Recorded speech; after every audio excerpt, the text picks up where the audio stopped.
again. Here comes the Spider-Man. This is strong, this is good. He's got radioactive blood. Can't sleep from a thread. Take the hood over here there. There goes the Spider-Man. In the chills of the night, and the scene of a crime, like a streak of light, you rise in time. Spider-Man, Spider-Man, friendly neighborhood Spider-Man.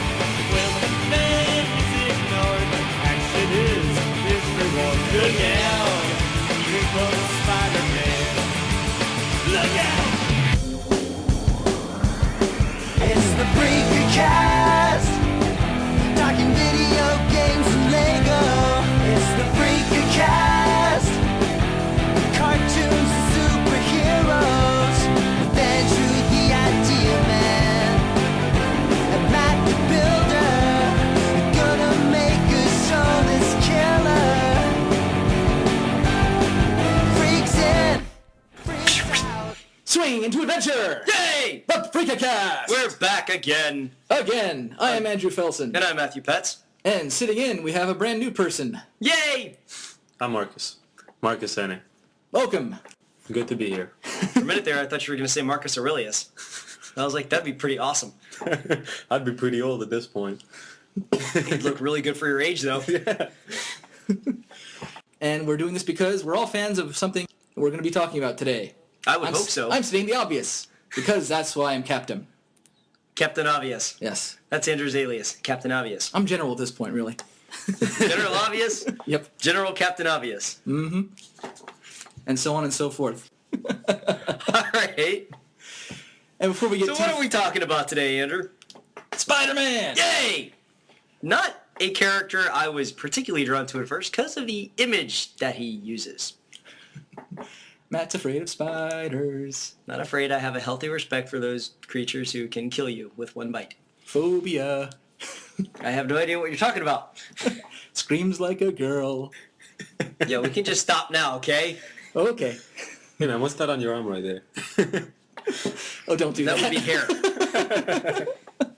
Because there have been times, even when I wasn't kidding, I was like, Matt, look out. Don't move. And he's like, ah! And run off. Hey, that spider was pretty big. So what, you dust a lot or? What? I'm guessing you dust a lot then? No. No? No. That's how he knows they're there, because he sees footprints in the dust. You gotta Usually keep what track of gets this me- little bugger somehow. Usually what gets me is that I walk into the room and you just feel it like across, you know, you walk in and it gets you across the eyes. Somehow it always does that. Oh. Yeah. Anyway, before we got sidetracked into... Anyway, I hate walking into Spiderweb. cobwebs. That's all that needs to be said about that. Let's just move on. Yes.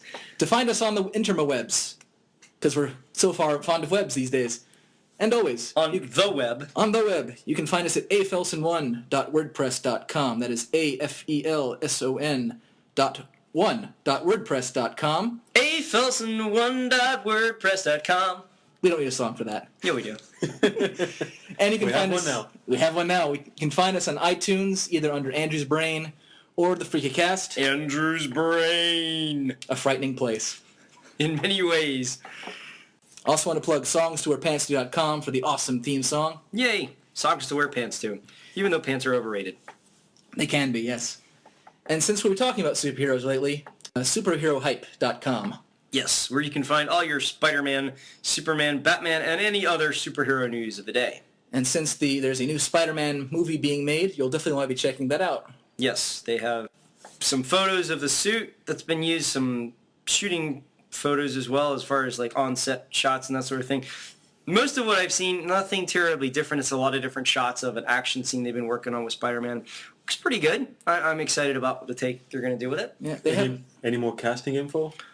Haven't had a chance to look at the Not website. lately. The only thing that's been confirmed is they have Andrew Garfield as Spider-Man. They have Dennis Leary as Gwen Stacy's dad. Rice Ifans, I don't know. It's a weird spelling. It's like Ifhans. He's playing Kirk Connors. Okay. That doesn't necessarily mean the lizard's in it. It just means the Kirk Connors will be in it.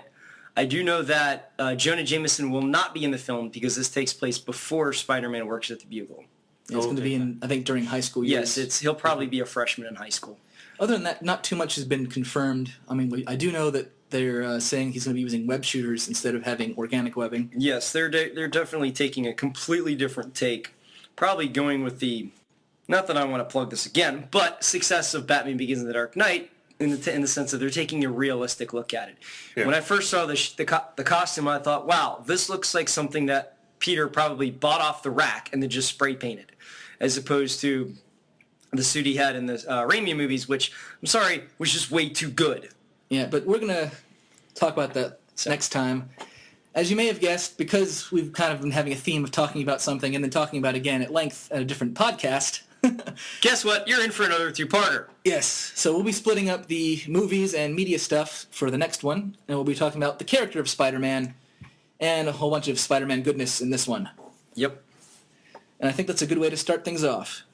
All right. Spider-Man was created in 1962 by Stan Lee and Steve Ditko, I believe his name is.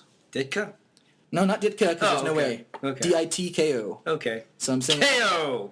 KO! You win! So it wasn't Avi Arad, or however you pronounce that? No, Avi Arad was just a producer on the movies. Oh, okay. Yeah, because I've always seen his name. Yeah, he's also, quick question. Did it always have the dash or no? I believe it did. Yeah? Because I've seen it spelled so many ways. I think that's one of those pop culture things where you're not really sure how to do it. But I know that in spell check on Word, as long as you put a hyphen in it, it's not wrong. How do you know they're fans of the original? That's how you know. The writers of Microsoft are Spider-Man fans because they want you to put a hyphen in there. I could see that logic. And he debuted in Amazing Fantasy number 15. Andrew, you do need to talk about the obvious beginnings of Spider-Man in his debut. In his debut? Yes. As far as origin or as far as creation? As far as creation. As far as creation, well, he's a different sort of character because a lot of the characters that were being used in that time was mostly all adults. Right. And that was kind of the only thing they had going. And all teenage characters were basically regulated to sidekick. Right. Or very small supporting roles. So this was going to be the first time that a teenage character was going to be given the title of superhero and basically have no guidance. Because a lot of these other heroes that started off as teens and later became heroes in their own right had a person to look up to. Right. Like Bucky, who didn't make it to full superherohood, had Captain America to look up to. Right. Robin always had Batman. Right. Things of that nature. Spider-Man did not. He had to learn as he went along. And they did this because they figured, there's a whole new culture growing, and we don't have someone that the teenage audience can really relate to. Right. So let's give them someone to relate to. Yeah, I think that was a good move on their part. They realized what their target audience was. They realized, hey, we're getting a lot of, especially you figure this is the 60s, there were teens that were reading comics because they were really young when they started reading comics in the 40s and 50s, which is when Batman and Superman and Captain America and all those other guys kind of started coming about and gaining popularity. So it made sense. All of a sudden now their audience is older, so, we need to start targeting and formatting our characters to fit this need. Mm-hmm. And also they decided that he was going to be a different hero in terms of a lot of the heroes they had at the time were basically larger than life. They had no problems. They were basically full-time superheroes. Yeah.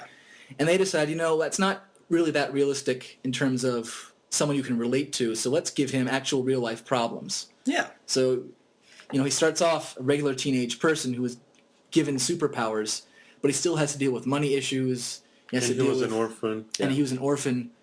Running theme and a lot of adversity for young heroes. Well, it was still, like you said, it was... But he still lived with his aunt, so... Yeah. He still had his aunt and uncle at the time. And he still had to deal with bullies in school. Had to deal with bullies in school, had to deal with the loss of a loved one. And later on, he had to deal with job issues, love issues.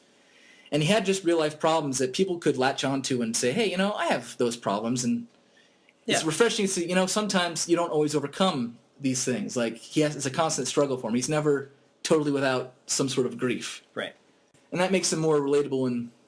But then the audience could visualize themselves as Spider-Man easier because they could relate to it. Mm-hmm. Plus, kind of what we noted on for Superman, where deep down, despite all these things he has to deal with, he's also a good guy. Where you can say, so they don't always finish last, per se, the good guys, but they don't always finish first either. Right. Sometimes in the middle. You know? Sometimes you get that finished Yeah. spot. Or just finishing is good enough. Yeah. You passed. And a popular name that we like to throw around, since he's involved in so many things, is Jack Kirby was heavily involved. Yeah. In fact, he was, seems awfully familiar. Didn't we just mention him? I know, we did. He's Yeah. kind of a jack of all trades. He is. But I'm Ching. But ching. And oddly enough, Kirby's the name of a superhero in video games. Thought he was just a cream puff. He is, but he's a very... You wouldn't want to mess with that cream puff because he can inhale you and steal your soul. That just sounds dark and creepy. It is now that I've made it that way. Considering you and I don't have superpowers, how else would happen if he sucked us in Well, and that's swallowed true. us? Maybe he would gain the amazing ability to build Lego. That's a pretty awesome ability. So Couldn't defeat King Dedede, though, with that. Might just, amuse him for a you little could while. build a wall around him. But he has a giant hammer. Oh. Lego versus hammer, I don't think Lego win. Maybe I'm gonna put that to the test. maybe one if day. it's a Lego hammer. That's true. That's true. Maybe we should film that. You build a wall and we'll just get a hammer and go wham! If it's a little Tykes hammer, it won't hit Lego. I'm guessing you would use someone else's Legos for that. Yeah, I know you love your Legos, so. They're like his children. No. they are actually. I don't know Since I if don't that's have- nice or sad. Well, I don't have any kids of my own, so who else is going to be my kids? Much like Superman, as we discussed on our last podcast, this was also one where Stan Lee and Steve Ditko at first had problem getting it published. Or they had trouble getting this idea over with their publishers because they weren't really sure about it because they were used to the formula of larger-than-life superhero. Make it work. And Right. he's got to be this age. Any teenage person is going to be this, and usually not bright. Yeah. And so it took a while to get it over with, and so he was like, okay, tell you what, Amazing Fantasy is basically gonna be its final run, so you can put this character in like the last issue. Yeah. There you go. It's a throwaway thing. Here you go, throwaway thing. If it works, it works, and if it does, we'll go from there. And little did he know that it became, as Stan Lee pretty much said later on, he knew he was going to be hit-bound and was already in the works for other series for Spider-Man. Yeah. And it was. It sold amazingly fast, and much to the publisher's surprise, like, oh, we're selling out quite a bit. People like this Spider-Man guy. Tell you what, Stan. Why don't you go ahead and make your own title? So I was like, you know what? Yeah, go do that. Here you go. Take the reins. And they did. Now, just out of curiosity, Andrew, what was the first Spider-Man story about? The very first Spider-Man story, I believe, briefly covered his origin, but that didn't get fleshed out until his own comic series. Right. I believe it was him and in his own sort of adventure, basically showing off his youth, but also his ability. So there was no main villain or anything? I don't think so. I think they knew that because they only had one issue to work with, they had to introduce the character and try to make it as appealing as possible without going too much in, because if it didn't work, if there was the chance it didn't work, there was no point in introducing a villain they might want to use in another comic series. That makes sense. So they were going to go all out when they had their own series to work with. Yeah, okay. And thankfully it happened. Yeah. And not too long after that, a lot of their villains, that mainstay villains, debuted. I don't have dates for those because I don't want to make it boring, because there's so many villains to go through and so many. But that's when they ones. started churning them out quite a bit. There is, and the nice thing is, like, they're all different and unique Yeah. in their own way. I was going to say they were able to make them unique, but still they're very much their own villain and stand on their own. It wasn't like, oh, here's, it wasn't like Mega Man where you have Cut Man and Balloon Man and Water Man and all this other stuff. Just, taking something basic and just adding man to it. And, oh, it's the same thing, just a different skin. It was, for instance, you have Green Goblin and Doc Ock, two very different characters. Mm-hmm. Without even thinking about the look, they're both two very different characters. They have different motives. They have different reasons for doing what they do and methods of doing what they do. Right. But they also have different looks, and that kind of helps too.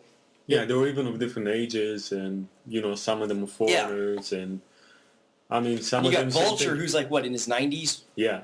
So In varying ages. he should have been played by Strom Thurmond in the movies. No, but I always respected that about the Spider-Man series, that the villains, like you said, you had a lot of variety. It's cool how big It's not like in other series where they just refuse to kill off main characters. Yeah. I mean, they will go out and do it. Sure, they've reset the series a few times, but And not only that, but they would develop and establish the character before they killed it off, right? yeah. Yeah. No, they did that. I mean, they did a good job, and that way you actually had people care about the villain. you know? Right. I mean, sure, everybody. Wait, likes a villain. caring about a villain? What kind of craziness is that? Maybe not so much caring, but also perhaps seeing the point of view. Yeah, well, I think, but Yeah, kind Marcus of touched on something sympathizing. right there. Yeah, if you can sympathize with a villain, well, then you've really turned this into a worthwhile character. Yeah. One of the things they did a really good job with on the, not to jump ship here, but kind of going back a little bit to Batman the Animated Series, one thing they did a really good job with the Mr. Freeze character, where in previous comics he was just one of those throwaway villains, but in that show they really made it a sympathetic villain. And anytime you're able to do that, whether it's Batman or Spider-Man, whoever, that's always a good thing. I guess that's what made the movie even more disappointing. Yes. Yes. How nice to you to bring that up. Say that again and I'm going to kick your ice. Hey, chill. I was going to say excellent.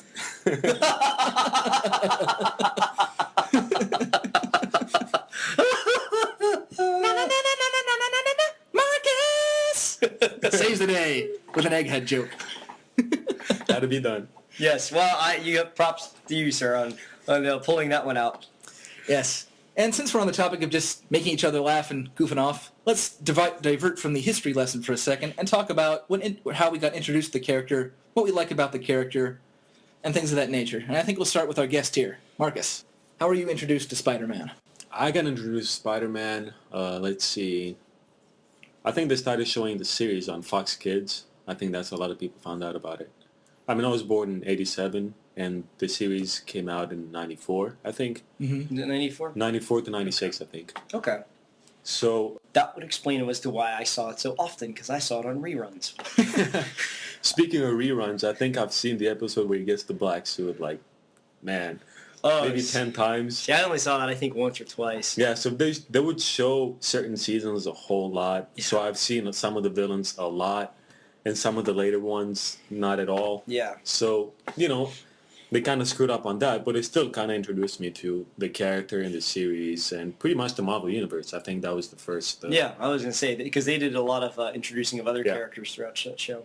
Yeah, just like so I got to see Wolverine also in some of the X-Men and Blade, and yeah, I mean there were a lot of characters that Marvel kind of threw in from other series to kind of connect you to their other series. Right. And they have no That did a shortage of good characters. Yeah, no, they don't, and they stayed pretty original about it too. So I respect that. Most of the time. There are some you're like, really? Again? Well, I mean, Like who? I think later on they did, but at the beginning it was pretty nice. Which ones are you thinking of?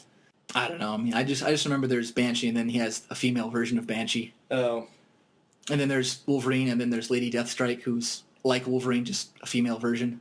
And it's in her fingers instead of in her hands. Yeah, so Yeah. sometimes it was Yeah. like, really? You got to double up? Yeah, I was pretty disappointed when I saw that they made another Venom, Carnage, but he actually turned out to be my favorite character in the whole Spider-Man series. Oh. So there's I mean, enough, the there's guy enough is just- variation for those to really make that worthwhile. When it's that variation, when it's that different, it makes it better, Yeah. Yeah, I don't have a problem with it when it's a copy, but it's its own thing. No, it definitely turned into its own thing. I mean, from the beginning, Cassidy was very different from Eddie Brock, and the guy just did his own thing. They even butt heads in like the first couple of episodes. But to go back to the thing, I started liking Spider-Man, like you said. He was a different age group. I wasn't familiar with teenage superheroes who had, Right. like you said, powers, problems. Sure, he had to deal with more problems when you have all those powers. I guess, Yeah. you go back to that saying. I don't want to say it. That would be too cheesy, No. We have to say it. We have Because to let's say face it. With great power comes great responsibility. And I guess it does. And there's a reason that saying is there. It's because it's a constant theme for Spider-Man. He's Yeah. constantly reminding himself that.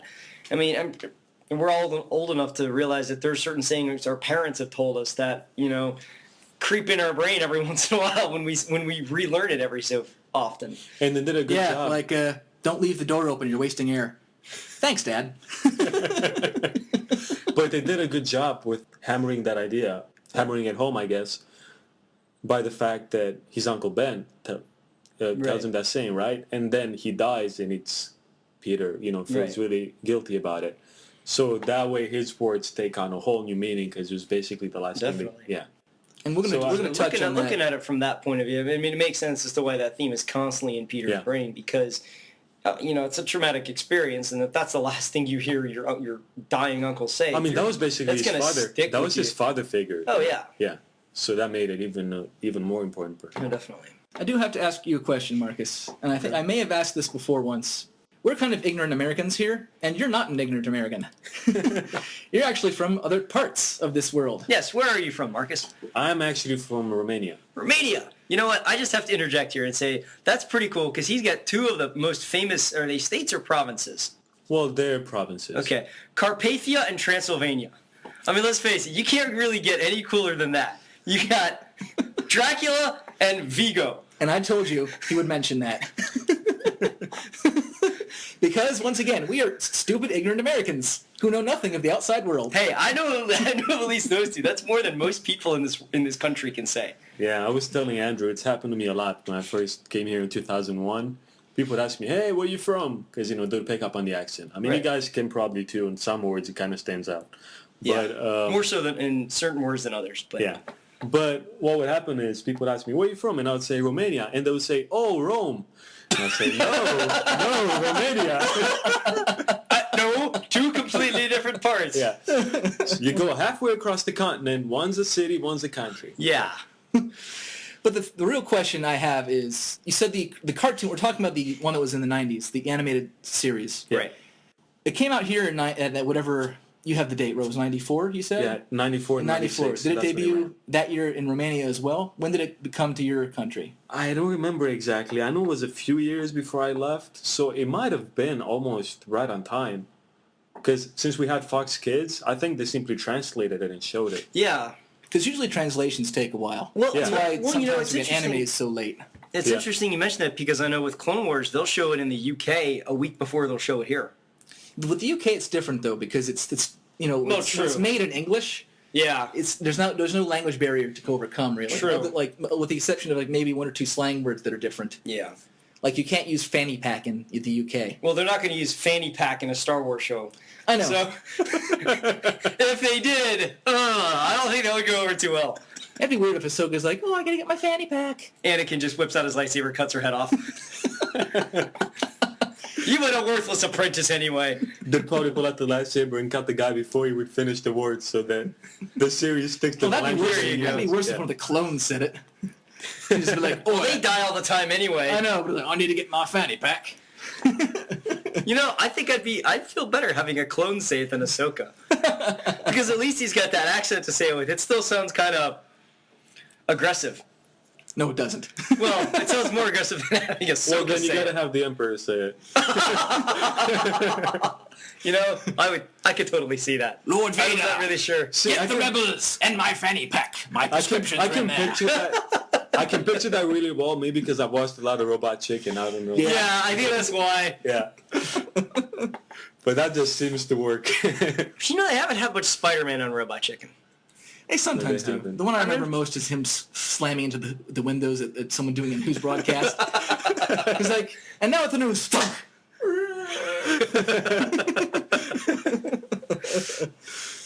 They've had a lot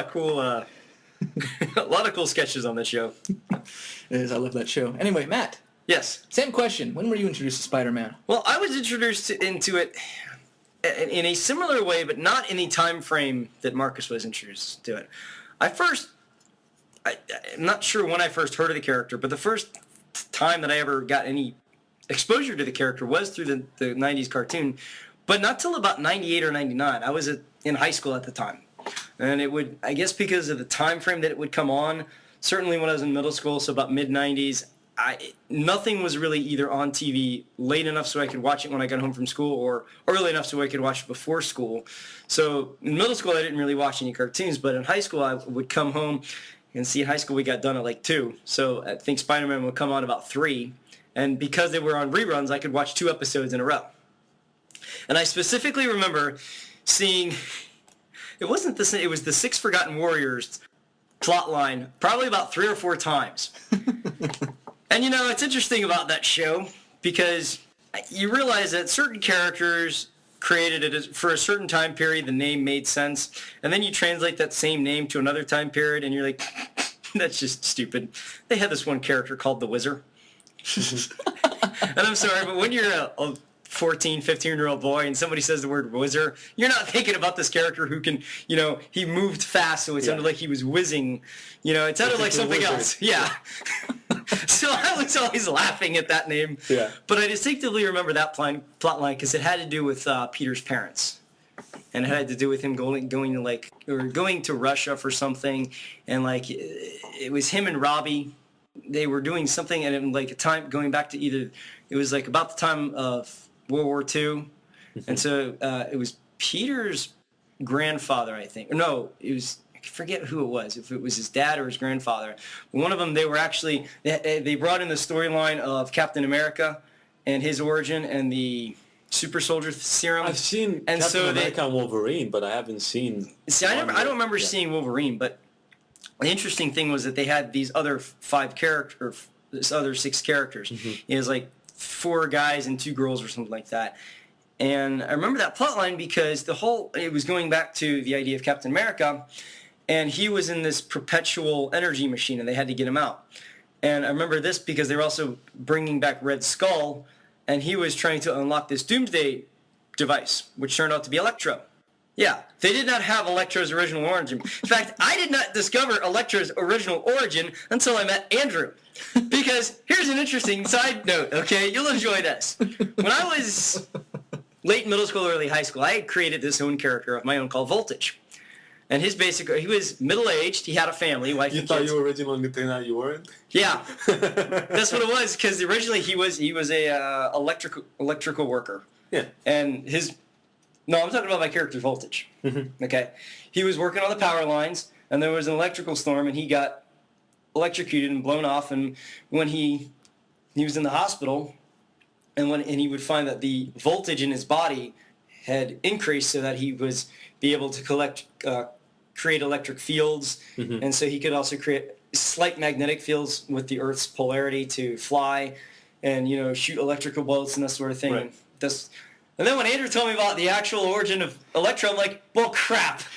I know we were at work and he's describing this character, and I'm like, Matt, you just pretty much described almost word for word the origin story of Electro from Spider-Man. He's like, what? No way. And I'm like, exactly. Yeah. Considering that, like I said, that's not how it was in the show. Yeah. We'll get to that. So I all this time I'm thinking Electro's this Doomsday device. Yep. Had no idea what his actual origins were. No, and we're going to get to that. We'll talk about the animated series at length. So unfortunately, I had to retcon all of my origin ideas for Voltage. I still have the basic idea of that he's middle-aged, and I always wanted him to be played by Bruce Willis in a movie. And so then when I saw Unbreakable, I was like, holy crap, this is awesome. Bruce Willis is finally a superhero. But not really a superhero, because he didn't have a costume and stuff. He just lifted things. Well, that was the whole idea of making him almost like an everyday person, right. But at the same time. But I don't like that. See, whenever I go to a superhero movie, I want to see somebody in tights. Or at least a costume. Well, I mean, I want, and the reason I say that is not because I want to see somebody in tights, but because it allows me, that came out a little weird, but it's because it gives you that visual escapism. No, you said it. I know. Well, I can see a girl in tights. Changing it up. Hey, Spider-Girl was hot in Iron Man 2. Just saying. Scarlett Johansson. Yes, yeah. She was very hot. Batgirl was... And she's married to Ryan Reynolds, so go him. Go him. Anyway, as for myself... Yeah, I'll admit Batgirl was hot, but that's about it. Poison Ivy wasn't, though. That's the sad part. No, but they made a pun, and we watched it not too long ago, and they made a pun about her. Oh, yeah. I forgot about that. You and I don't remember what the exact pun was now, but both you and I apparently missed it when we were kids because it was an adult pun. When she told Mr. Freeze to go grab his rocks. Oh.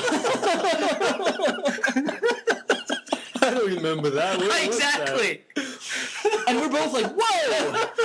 When did this happen? When she was referring to his, you go grab your rocks, get the diamonds, and we're like, whoa, where did that come from? How on earth did we miss that? I mean, granted, I did like the puns that we could understand, like, nice buds, though. Yeah. Good stems. Yeah.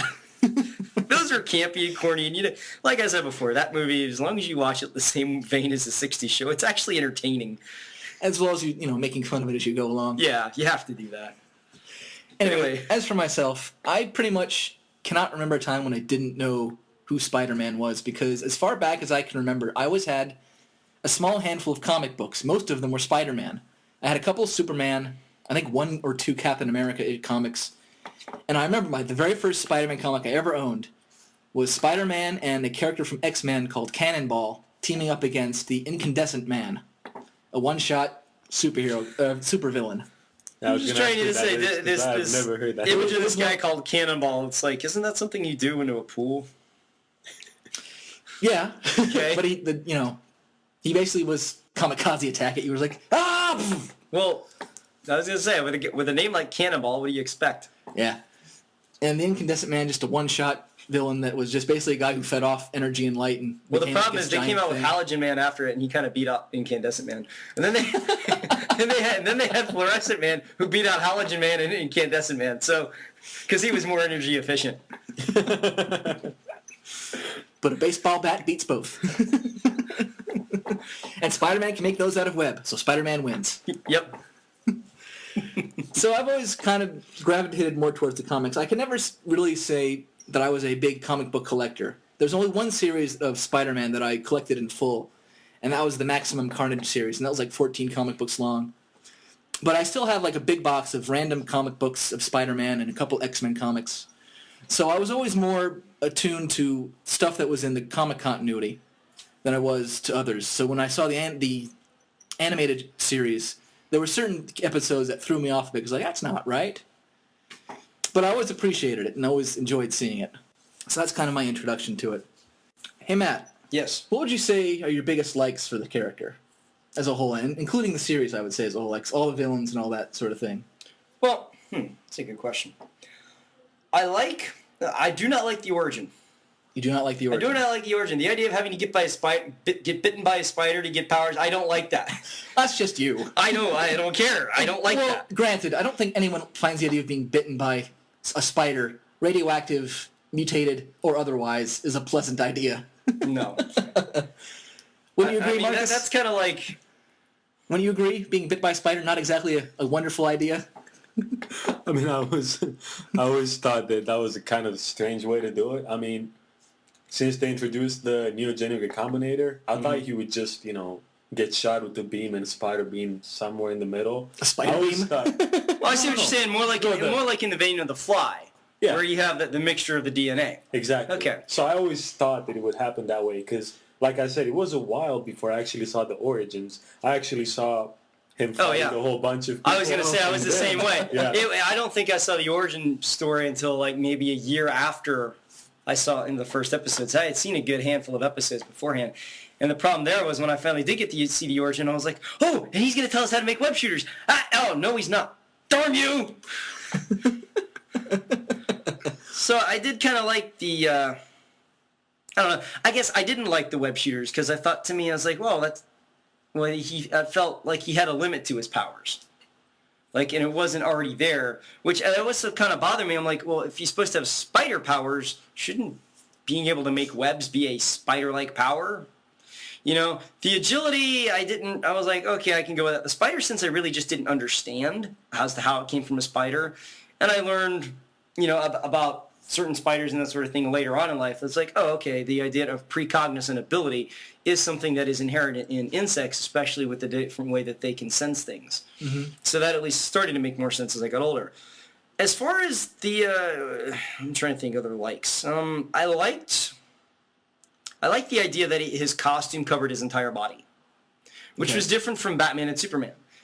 Granted, in Batman you have him, it's pretty much covered, but he still has his face showing at least in the bottom of his mouth. Yeah. With Superman, he's got his whole head showing. Mm-hmm. Spider-Man, what I liked is the fact that you don't know anything about this person. Right. And I noticed, and this is not meant to be anything other than a statement of observation, but I happen to notice a lot of people of other races really like the character more so than Batman or Superman. And I think it's because of that fact. That because of the fact that his costume covers everything, there's not an ounce of skin showing he could be black, he could be white, he could be Asian, doesn't matter. It's still Spider-Man. Right. And so you have that level of relatability even more so than the fact that he's a teenager and the fact that he deals with real problems, but the fact that when he's in that suit, anybody could be in that suit and it's still Spider-Man. Mm-hmm. Whereas you can't really put a black guy in a Superman costume. You can, but it's like, well, it's not really the character. You know, we do have to suspend it even more disbelief. No, Spider-Man, we'll call that Man Steel. Yes. And make a horrible movie starring Shaq. There were so many. Made that? Oh, You know, I'm glad. I wish one of us had that so we could make him watch that. I'm kind of glad. I've never seen it. I don't want to. I thought you were just making a creative joke. I'm not joking, actually. Well, let me phrase it. Let me put it this way to you, okay? Imagine how Steel is in the comics, or at least in the animated series, if you've seen that. Basically, forget that idea. So Take everything you know. He drives around on a bike, and he uses a grappling hook and a gun. So no hammer, no iron suit. Well, his suit isn't really iron. It looks more like Batman's suit because it's clearly not made of iron. It's clearly made out of like a rubberized metal-looking thing. So he's not even playing off a Superman, but he's more like, No, I'm in Batman, fact, he doesn't metal. even have the S shield on front. What a cheat. I know. Is it any wonder that Shaquille O'Neal's acting career went nowhere? And he was not, and I don't exactly know how the character was in the comics, but he was a weapons manufacturer or designer or something. I don't know if that's what he was in the comics. I don't know. It sucked horribly anyway. I saw it when I was a kid because I didn't know any better, and as we've discussed, I can handle bad movies more so than you guys, or at least than you, Andrew, so I was able to enjoy it at the time. There's no way I could go back and enjoy it knowing what I know now. In a way, that makes me a little sad. Have I ruined things for you, Matt? Where you can't go back and enjoy bad movies? I'm trying to think if you have. I don't think so. I hope not. I'm still going to enjoy Little Monsters regardless of how bad you may say it is. Because I enjoyed the crap out of that movie when I was a kid. Oh, no, I'm not going to disagree with you on stuff. I mean, I can still watch and enjoy Super Mario Brothers movie, and I acknowledge it's a horrible movie. Yeah. Oh, man. But there's a charm to it. I mean, when we talk about Mario eventually, I'll talk at length about that, but it was fun. Anyway, how about yourself, Marcus? What do you like about the character overall and like the story? Well, I forgot to mention how awesome Doc Ock is. Yeah, because him and Scorpion are two favorite villains, and it's mostly because they have mechanical appendages. I just think that's cool. Well, it can be Carnage. Well, see, I never really got into the whole Venom Carnage thing, so. I just always thought that it was so cool how the costume just brought out more of his personality. Okay. And it all seems so organic, not just the weapons that he would use, like knives coming out of his fingers and stuff like that, but also just making him even more of a psychopath. But anyway, what I like about Spider-Man... And as the series as a whole, so not just Spider-Man, but you can talk about certain villains you attach to, as obviously you're a Carnage fan, which is a reason to make... I mean, I really enjoyed the series. That's why I collected all the books for the Carnage series that they had. Which took forever, by the way. I believe you. Because some are harder to find. Issue 1, everywhere. Issue 2, nowhere to be found. And I'm guessing pretty expensive, too. No, not really. Yeah? Yeah, I mean, they've since gone back and made it into a book, like a graphic novel. Oh, okay. But I have them all individual, so that took a while to accumulate. Yeah, anyway. 14 issues. 14 issues. I'll have to see that one day. Yeah. Because like I said, I'm mostly familiar with the anime, not so much the comics. But anyway, Yeah, me as well. one thing that got me into the comic, just the whole Spider-Man universe in general, he was actually funny. Yeah. I was going to say. You have so many characters, trying to crack jokes, and you kind of wince, and you want to just, walk away.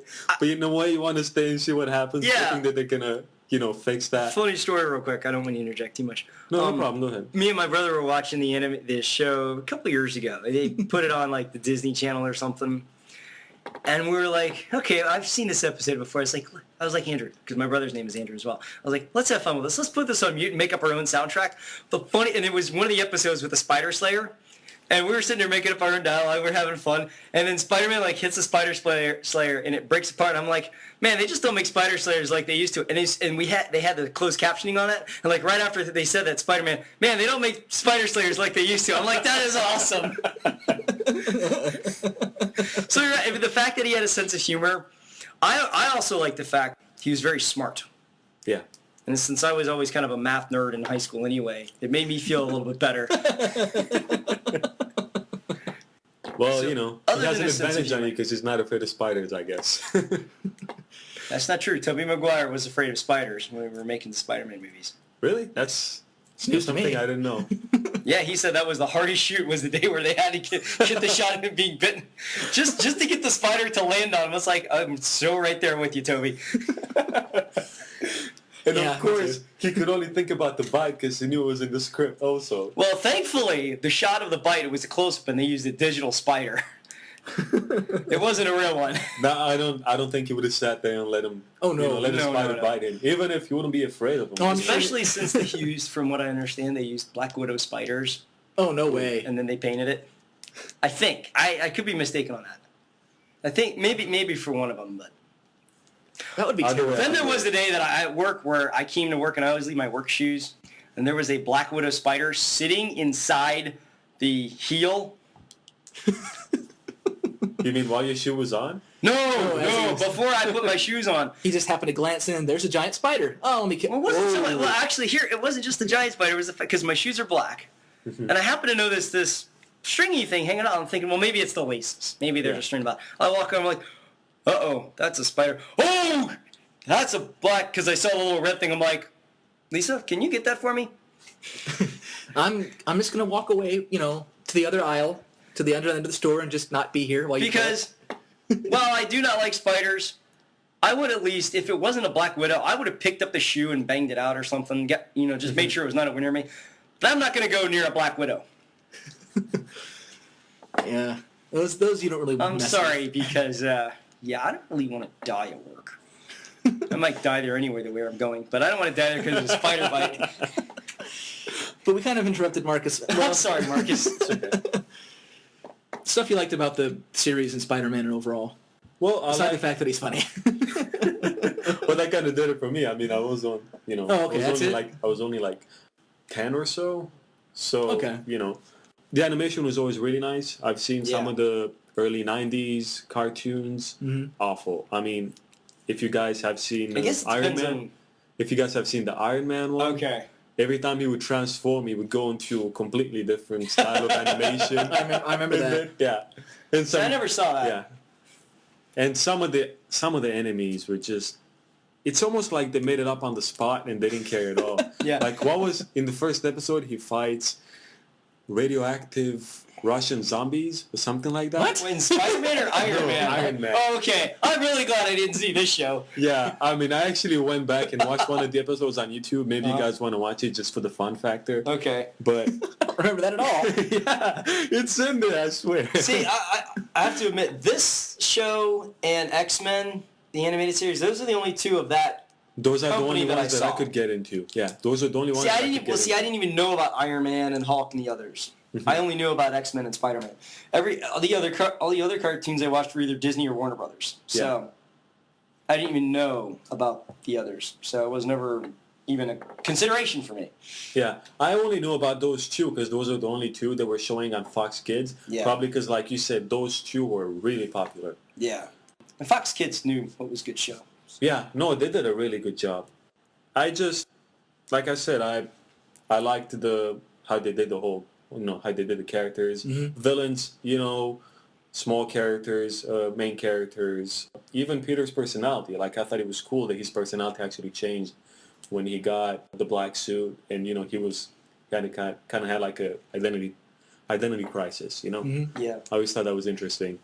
And thank God they didn't do it. I mean, I recently saw how it could have went bad when I saw Spider-Man 3. Oh, So now I appreciate it even more, Yeah, I get Oh. that. We'll get to that one a little bit later. Yes, we Well, are. one thing I do want to ask, Marcus, since you and I are more in the vein of the animated series, what was your favorite plot line that they used? Because they did a lot of 2- and 3-part and 4-part plot lines. Was there anyone that stuck out in your mind?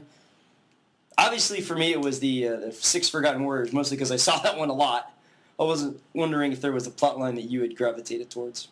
I want to say, I'm not going to give the typical answer and say it was the Carnage one. It's hard not to. That's okay. It's all right. No, but I'm trying to think of the later episodes because, like I said, I've seen so much of season 2 and 3. Okay. And later on, I saw like very short clips of what happens, because there's 5 seasons of it. Yeah. So what happens in seasons 4 and 5, I mean, completely caught me by surprise. And there was some really cool stuff there. Okay. The episode that I liked, I'd have to say, was, I mean, I guess the mini plot that I liked was, I think it's towards the end of season 4, where they're, for some reason, they're out in like, not a spaceship, but it's almost like they're on the moon or something. No, it's like a desert. Okay. It's just a whole bunch of superheroes together. I think I know what you're talking about. It's like Yeah. Spider-Man and Hulk Yeah. and Iron Man and I think they even brought in Thor and someone Yeah, else. so I thought that was Yeah. really cool that I'm stuck. I do vaguely remember Yeah. that one. I forgot I'm they seeing were all fighting. I'm seeing all these heavy hitters, these characters that have a lot of personality. I Yeah. mean, I didn't know they had a lot of good backstory also, but Oh, yeah. that introduced me to like, basically the Marvel Universe a whole Yeah. lot. In like 1 or 2 episodes, you learn all these characters. And they also had some of the villains actually join in. Like I remember they did something to the Lizard, and he could actually have the consciousness of Dr. Connors. Oh, and wow. he was helping out. I don't know if you remember that part or if you got that far into the... I'm certain I've seen that episode at least once, but you're talking 10, 15 years ago. I'm lucky if I can remember what I had for breakfast last week, so... Well, I remember this because I liked it so much, Yeah. So I You guess latch it on to stuff like yeah. that. Plus, But, also- like I said, there was a number of episodes I saw more than Yeah. once, and that helped me remember it. Mhm. This Like- one I probably only saw once. that was So- my case also. But I was gonna say before I forget, you guys can actually watch the Spider-Man '94 series for free on the Marvel website, the official Oh. Marvel website. Nice. And I saw a link for it because I was reading about video game news because I'm waiting for some video games to come out. And someone was saying, hey, you can watch the Spider-Man series on the official Marvel website, and Oh, you don't nice. have to log in, you don't have to register or pay or And it's anything. all seasons?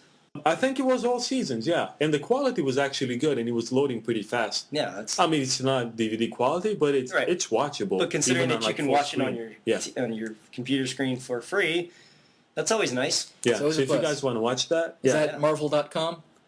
yeah, just the official Marvel website. There you go, guys. Marvel.com. I would have given you an actual link so you could just go straight there, but haven't had a chance You to can look probably for it, link so. that on the Facebook We can probably... page. Yeah. Which we forgot to mention. Go to Freak Out Entertainment on Facebook.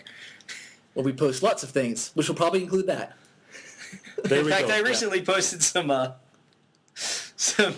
video clips these people did where they took audio from Friends but video from Super Friends. It's really funny. And I sometimes post some fun articles to read and then some very odd videos I find. So Yeah. there you go. We're always posting interesting stuff. And of course, we can put that stuff on the blog if I find it as well. So, I just wanted to also add, just kind of piggybacking off of what Marcus was saying, I was introduced to a lot of characters through that show. Blade, especially when they brought in Morbius and had him become like the vampire. And then Daredevil as well, because, his name was Matt. And he was Catholic as well. So I was like, hey, that's pretty cool. I didn't really, his origin was a little weird. I'm like, oh, he's blind. Okay, I'm not really sure how that's a power, but okay. But he was still pretty cool. So, it introduced me to those characters. I think my favorite episode, just because you have to understand, I know, Andrew, this is a little harder for you to understand because you had your first exposure to the character through comics, not through the TV show. I had no idea who Stan Lee was. And so they did an episode where they had, like, Spider-Men from different dimensions. I was just going to mention that. That's the episode I remember most because they had different version of Spider-Man. And they had one, it was like where they were all with Madam Web, and then they had this one version of Spider-Man who had no powers. And they're like, how do you have no powers? And he's like, because I'm just an actor.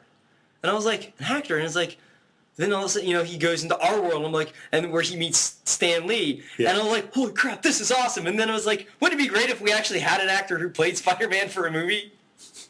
Who got to meet Stan Lee. Yeah. And he did, in a way. Not meet him, but he's in it. This is cameo. Well, Good old he Stan Lee. probably did, because if you remember, Stan Lee likes to make a cameo appearance in all the Marvel movies. Yeah. So he probably got to, at least Oh, shake yeah, I'm hands sure. with Except that, for yeah. X-Men and X-Men 2. He didn't? He did not make a cameo in X-Men and X-Men 2. Interesting. He was only in X-Men 3. Okay. I don't know exactly why. Somehow he did not make it to those. Yeah. But Stan's a busy guy. Yeah, he is a busy guy for an almost 90-year-old. I know. Oh, he's that old? Yeah, he's like in his he's like 88, 87, 88. Guy's still kicking strong, still keeping himself busy. Yeah, he's on Twitter. He's on Facebook and all these things. He's current. Yeah. Can't keep Stan Lee down. No, you can't. Yeah, I was gonna say he's all over the place. Mm-hmm. He is. Then there was that awesome reality show he did called Who Wants to Be a Superhero that I never got to be on. Yeah, him and William Shatner. Shatner's in his 80s too, and Shatner's everywhere. I know. Just can't keep these amazing captains and writers down, apparently. Apparently not. Anyway, the stuff I latch on to Spider-Man, I mean, most of the stuff that we've already covered is like the relatability, the fact that he's always cracking jokes while he's in peril, just to either keep himself sane or to make the enemy furious at him to mess up. That's always fun to relate to, and I always just like the sense of the adventure he had at times where there were days where he hated the fact that he was Spider-Man, that he just wanted a normal life. But there are other days where he's like, this is pretty fun. I don't have to wait in traffic. I can just swing all over this and be done. Yeah, that'd be nice. And I always latched on to the fact that, he seemed to have these real life issues and troubles, but he also seemed to have fun with his life, and he was funny and all that sort of things. And plus, there were a lot of villains that I really liked to watch and see him battle against. Like, I remember the Venom series that he was with was always one of my favorites to read through, because just the idea of a villain that was so evenly matched with him, and in certain cases overmatched. Yeah. Where Venom had a lot of advantages going for him, like the symbiote was basically undetectable by the spider sense. It could blend into the background like a chameleon and change appearance. That's kind of cool. Yeah, and then like he was a lot stronger than Spider-Man, and plus he was just able to sneak up on him, and he was just a very challenging foe for him to overcome. Plus, he could change in 1 second because the symbiote could turn into his regular street clothes. Right. So that's why it's just like a chameleon. He blends in. Spider-Man will never know it. Yeah. So it was always fun to see that. It was always fun to see him take on certain villains. And some villains where he has fought many times before, there's always a challenge to. Like, it's always a challenge for him to fight Doc Ock, just because Doc Ock's awesome. Just because Doc Ock is awesome. And Electro can always be a challenge because there's a guy throwing electricity at you. That's a tough thing, Yeah, and it's... Not like if you have a super soldier. Yeah, I was going to say, he's not wearing the high-tech Hollywood suit, No. I mean, that's the thing, is like, really, he should just, when he was fighting Electro, he should have just walked packing some water heat right there. I mean, that's part of the appeal No, just like, hose him down. It's like, come on, Electro, I got a water hose. And that's part of the appeal where I like Batman quite a bit too, and as not nearly as much as Superman is. Batman's a great character, but also his rogue gallery.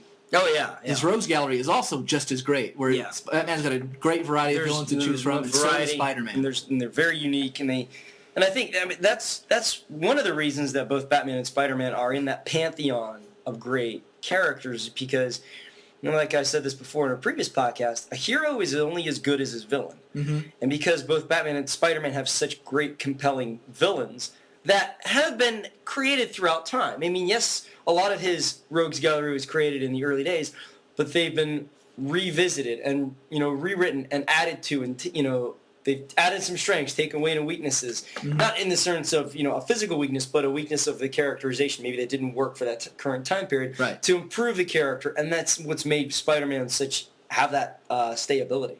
Mm-hmm. And also kind of like Batman, sometimes the supervillains, now granted, the difference is obviously these characters have superpowers, at least most of them do. Like Hobgoblin and Green Goblin don't have superpowers, but they have the equipment and gear. Kind of like Doc Ock, too. Kind of like they have super strength. Yeah. But they have something that's larger than life, something that exists only in this world, in this fantastical setting. Right, but what I was getting at was, it's not just the fact that we have superpowered heroes or villains going at it, but some of them have the psychology going for it. Yes. Where they're well-written characters in that sense, like the Osborns, the Green Goblins. Yes. It's always a tough... They have some family issues. When he said the Osborns, I was... I know, like Ozzy flying around. Osborn, the glider, Spider-Man! That's what they should do. They should totally make a reality show called The Osborns, but using Harry and Norman. Or put Ozzy in Spider-Man. Oh, now there's an idea. I would watch that in a heartbeat. Norman and Harry talk about their cousin Ozzy. But it's the fact that You know, there's No, just- that's too funny. I I'm know, sorry. it is. Just a staggering, swearing hobgoblin. Spider-Man's just like, I don't really need to do anything Like other than just maybe catch you when you fall. Are you okay, Ozzy? He's like, I'll be okay in a minute. Have you met my friend Keith Richards? He's currently in a scorpion getup, but he can't work his tail. He's currently playing with alcohol. That'd be great. Just have old aging rock stars come back as these different villains. Steven Tyler as Doc Ock.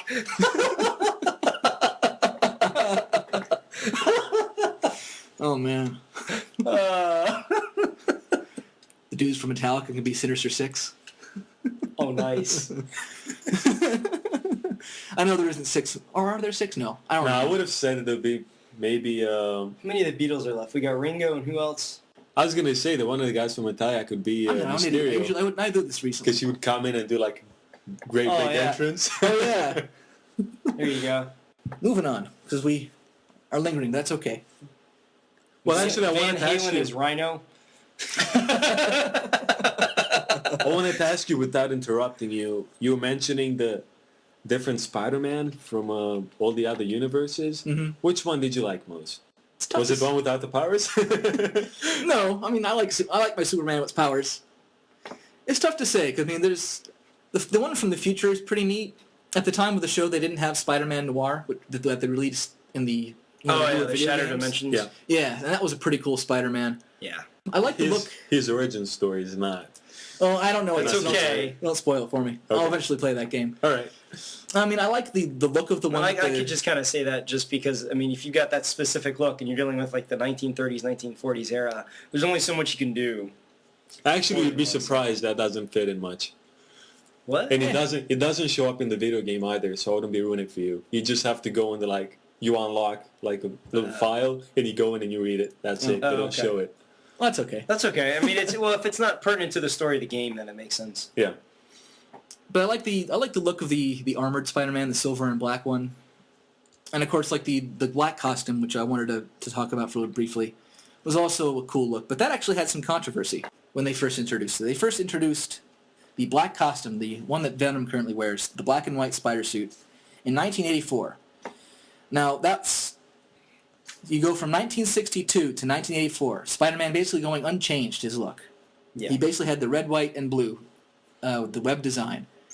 And there was a lot of outcry where people were like, no, we don't like this, which baffled the creators. Were like, why? We're in a genre where we kill people and resurrect them on a regular basis, and we change looks of things all the time. Yeah. Why is this one thing such a sore spot? And they persisted. It went on until 1988 with the black costume, so it didn't last nearly as long. But they wanted some variety for it. But the thing was, it was so much outcry that people just absolutely loved the iconic image of Spider-Man Well, I that think they had to go because- back. Yeah, well, I was going to say, I mean, if you're talking about the fact that the look of the character went unchanged for, 22 years? Mm-hmm. 62 to 84. You look at Batman and Superman, they evolved their looks very early on. I mean, if you look at the first look of Batman, he has his ears are almost very wide out, whereas you're talking within 10 years, he's got shorter ears and they're more in. And, and of course, he also changes look depending upon what artist is drawing him. Same with Superman. The S started off as just basically a triangle with an S in it, and that gradually, very quickly turned into the shield and the crest. So with Spider-Man unchanged for 22 years. But I would also say for Batman and Superman is the fact that, yes, there are those differences, but they're kind of minute. Whereas the True. overall look of the character is the same. But that's kind of what I'm saying is with Spider-Man, there was no minute changes. No, it went from And so they had red, a white, very blue to clear- black and white. But also, I mean, you're talking about the overall design of the character is more complex Yes. than Batman and Superman as well. Mhm. You've got the web design, you've got specific lines on certain spots. You're talking about the little spider on the front, the big spider on the back. I mean, there's a lot of detail in the Spider-Man look, and so to have any minute changes, if they had done minute changes along the way, like maybe increase or mess with the size of the spider, or I don't know, done something different with the lines on the red and whatever. Mm-hmm. Any kind of minute changes along the way, it probably would not have had the outcry that it did. But because there were no minute changes made, people were so set in stone in seeing the character look this specific way. In fact, you look at the current Spider-Man costume for the movie. Yeah. Well, like I said, it looks like he took something off the rack and spray painted it. Mm-hmm. Okay? Well, he does actually have, because it looks like some kind of a racer suit, he's got these little lines that run down his leg between the boot and the top. Only because, like I said, it looks like something he bought off the rack. The gloves do not have red completely on. There's a little bit of blue here and there. Mm-hmm. It still looks like Spider-Man. Yeah. But I can't tell you how many people are like, oh my god, this movie's going to suck because the costume doesn't look exactly like it does in the comics. It's like, really? Accept some changes, people. Actually, Get out of your box a little bit. the first couple of shots I saw the new costume. I thought, man, this looks, because there was one that said it was the stunt costume. Yeah. And I swear it looked like it was an action figure. I mean, it looked terrible. So Well, yeah, but like I was saying, if you look at, for one thing, it looks like something he got off the rack. But I spray paint, was so. saying that because in contrast with some of the shots that I've seen later, Yeah. like one of the shots where he's looking down and he's holding out his arm. Oh, yeah. This shoot actually, I thought it looked great. Yeah, I it mean, does. Especially the blue. Oh, I thought they did a really good job. They with it. did, but it's because it's got that little bitty line running down the side of his leg. People are like, oh no, this Well, I movie always sucks. saw from waist up. So Yeah. I don't. And think honestly, the line you're referring to. if you do see it in full, yeah, it's going to look a little different. It's got to Yeah. look different from the Raimi movies. Because Yeah. they have to make a big, bold statement that this is a completely different series. Yeah, Same with absolutely. Batman Begins. They had to do such a drastic change overall in the look and everything to make it so different from the previous movies. You're going to have... And you're talking... I mean, it's in the disclaimer. This is based on characters from the comic book. It doesn't say, this is the characters from the comics. It doesn't say, this is the comic in live-action form. It says based on comics. Some people are just really nitpicky. Oh yes, and you know what? Nitpicking's fine if you got nothing better to do, but we have better things to do than to nitpick.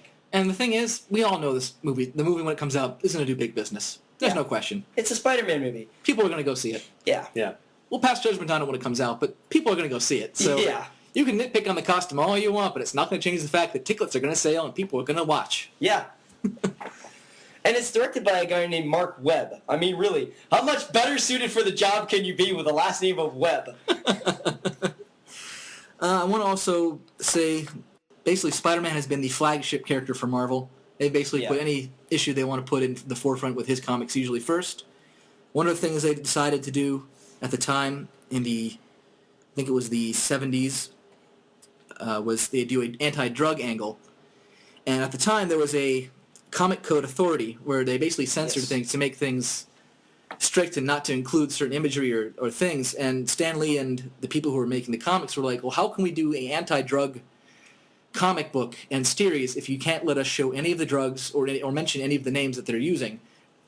It kind of doesn't work. So they basically published the comics as is without the code of authority.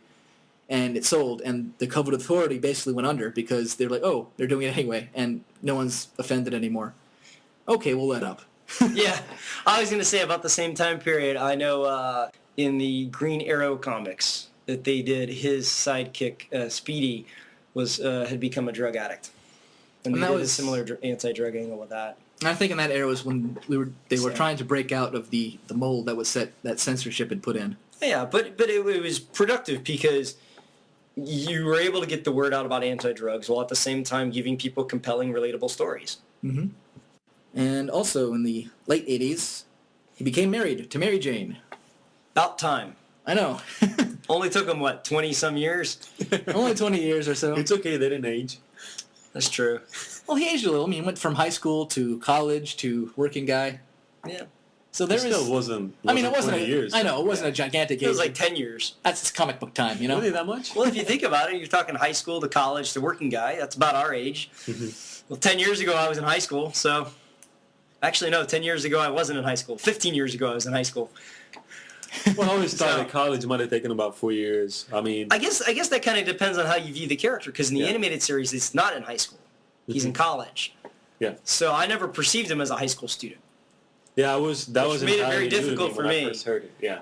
I was like, really? He's in high school? The other thing, too, is with the animated series, he's so buff He is. that when I first met Andrew and he's talking about Spider-Man being a scrawny guy, I'm like, he shouldn't be scrawny. He should be buff. That's how he is in the animated series. Remember that? We had that talk the first time I met you. So, I remember, yeah. That's an excellent segue. Because I was going to bring up, let's talk about the powers a little bit. But one thing I do want to point out to both of you guys is the reason why that is because if you look closely at the characters on that show, they're using a template, guys. Because if you stand Peter and, let's say, Flash Thompson or Harry Osborn or Norman Osborn side by side, you notice that they're all the same height, the same width, and the same size because they're drawing them exactly the same. Which doesn't bother me in the slightest. To make sure that I they noticed draw that things about right. Peter and Flash, but I was Yeah, I was going to say, skinnier. I know. I mean, you definitely noticed about Peter and Flash, but Harry, I always thought was skinnier. You know, the weaker one.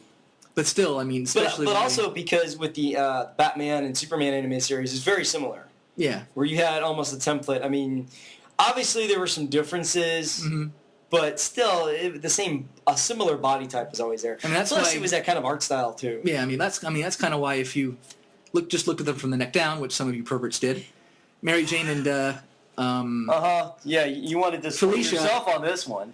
That's how it is. Throw us all under the bus, but you don't want to go under with us. Nice. I didn't say all the time. I just said Perverts. I said that's what you only did. If you did it Okay. once in a while, that's fine. But I'm saying like for Mary Jane and You Felicia rescued Hardy yourself there. in the animated series, if you just look at them from the neck down, they're basically the same size and same that's look. true. So it's just the facial expressions and the hair color that are different. Although when So- Felicia had the black cat costume, it was kind of hard not to. Again, Just saying. we were growing boys then, so Yeah, you know, we were, 14-year-old boys. It was okay. gotta look. It'd be weird if we did it now. That Yeah. would just be creepy, It would be creepy. especially since they're cartoons. Yeah. But anyway, let's talk about the powers a little bit before we end this episode, since we are running a little long, but that's okay, because we know we would. Yeah. So anyway, powers of Spider-Man. The powers of Spider-Man. We have wall crawling, Yay! which has been pretty standard. It's been standard, but not always explained as to how it was done.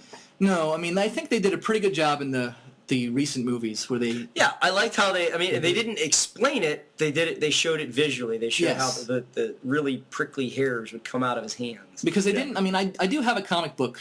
It's one of those ones that has like a hologram on the front, and there was like a limited edition. There was like 4 of them in that series where they had that look where it was like a green cover or it was a red cover, and it was all web design and had a hologram on the front of it. Yeah. And each one was like a special story, and one of them, he was basically talking to his wife, Mary Jane, about his superpowers, because she was like, I don't get your powers. And he's like, well, here they are. Here's as best I can describe them. Because, the thing is, like, he didn't have a textbook on his powers either. He had to learn them as he went along. Right. And he never really knew how or why he stuck to things either. He just knew He just knew that he stuck. He just knew that he stuck and how it basically worked for him. Whereas, like, as long as I physically want to stick to something, it takes a lot of force for me to become separated. But he didn't really know the extent of it. So I like the fact that they didn't like give you a long sentence in the movies, but they gave that great image of how it works. Right. Where you're not wondering, was it like a magnet? Was he? Yeah. What's going on Does here? he get some sort of sticky glue? I know. Is stick? that part of his webs or what's going on here? So I really did like that in the movie. But it's been pretty consistent for how that works in the comics in terms of the ability. So not much to say on that. It's pretty iconic, I would say. Yeah, I remember when they did it in the movie, and at first I thought, oh, cool, look, because it almost looked like they were, like he'd be able to sheath those little things, and then they would be able to pop back out. Yeah. But they didn't look very long, so I thought, okay, if he has the suit on, can he still do it? Because they're not very long, Well, and the nice thing is, I guess, me coming in with this from a costume standpoint is, you can actually have your arm hairs get through fairly stretchable, thin fabric. I'm glad you mentioned that, Matt, because in that comic book I was mentioning, he does say that the reason why he wears the type of costume he does, like he doesn't wear protective armor. He has to wear a thin costume is so that it's less fabric between the wall because it's his skin that sticks to things. So he has that ability to go through his costume. Okay, the hair doesn't have to be that long. It's got to be fairly stiff, which is what they show in the movie. If it's say a couple millimeters long, it's long enough to poke through fabric. Yeah. Especially something like spandex, which is very thin and very stretchable because it's very porous. There's a lot of those little tiny holes in between the hairs. So did those things retract or anything like that? Because otherwise when you put the suit in, it would just tear it up.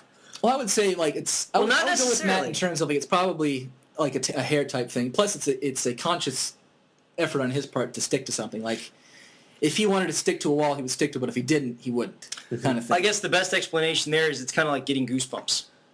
Right. When you get goosebumps, is that your hairs are standing on end.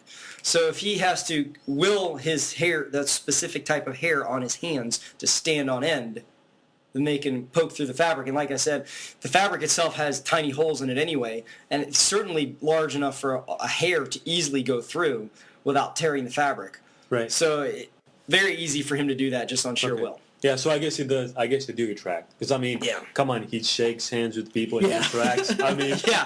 whoa. It's like, let go, come on, let go. We're going to need that hand back. I need that back. Although I did like how in the movie where when he first learns he's got the powers, he just like, he grabs the side of the bus and he can't get it off. Yeah, that was He's nice. like sitting there, I can't get it off. And we have another really cool superpower, the spider sense, Yeah. which I don't think they did well enough in the movies, to be honest with you. I don't think they used it enough. But we'll talk about that at length in the movies itself. But I think when they did use it, it was done well. yes, but Although- the ways. Okay, go ahead. Like I said before, I was so used to the animated series where it went like when they did the spider sense, behind him went into this kind of reverse color order thing. Mm-hmm. So it was very different, looking. So it drew a lot of attention to it, and I kind of missed that when they didn't have it in the movie. Yeah, I mean, I did like what they did in the anime. I was always it did bring detail to the fact that hey, it's a really cool power and it helps him out quite a bit. Yeah. And it does. I mean, the thing Spider-Man in the comics always refers to the fact that that's his most well liked of his powers is the fact that he's able to do the things he can because it ties into basically everything else he does because it's a early warning system that makes him react. It's part of the things where if someone's shooting something at him, he reacts both alertly and instinctively, where he'll dodge even if he's not totally aware of what he's dodging. Yeah. Now there are some flaws to it where he can ignore it if he needs to, Right. and if he's too tired or weary or too beat up, it can also be dulled. So there is some flaws to it, and certain things can also block it, like Venom. Or just And or rather not Carnage. be seen by it. Not so much. Well, I thought it was cool that I've seen him. I don't know if this was because he developed it or it was like this from the beginning, but it got to the point that you would this thing would flare up if you'd be like changing costumes and someone was around watching him. Yeah. I've seen that happen, so I always thought that was really Oh. interesting. That his mind kind of reacted that way. Yeah. Well, it is in the comics like that because Well, that makes sense because the way it's explained in the animated series is that it just alerts him of danger. Yeah. Well, what's your definition of danger? That's going to change from person to person. So, Yeah. and having your identity revealed is a danger. right. So I'm sure that as he grew as a person and his brain and this new power kind of started working together to define what danger is. Yeah. I'm sure that played a part.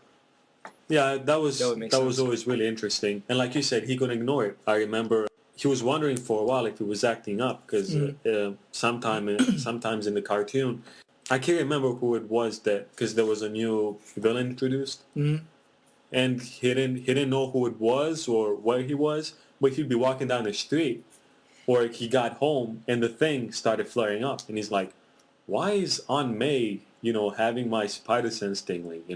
Yeah. Because he was doing something he wasn't supposed to. Yeah. Anyway, He's not doing his homework when he's supposed to.